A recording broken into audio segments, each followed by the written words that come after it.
আলহামদুলিল্লাহ সকালবেলায় আমরা 7:30টার দিকেই এসে আমরা ভোট প্রদান করলাম।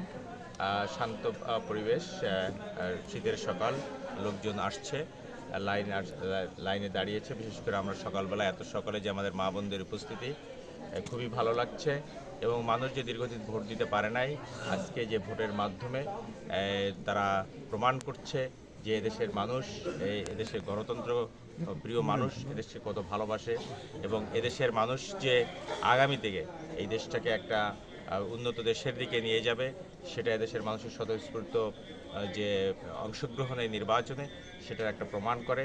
আমি আশা করছি এই নির্বাচনের মাধ্যমে দেশে গণতন্ত্র প্রতিষ্ঠিত হবে।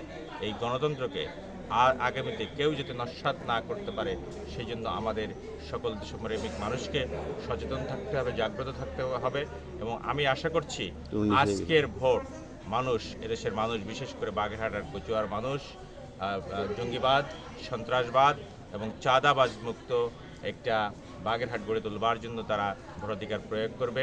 আজকের ভোটাধিকার তারা প্রয়োগ করবে যাতে করে আমরা হিন্দু মুসলমান সকলে মিলে একটা দেশে বসবাস করতে পারি। এরকম একটা দেশের প্রতিষ্ঠার লক্ষ্যে দেশের মানুষ আজকে ভোট প্রদান করবে।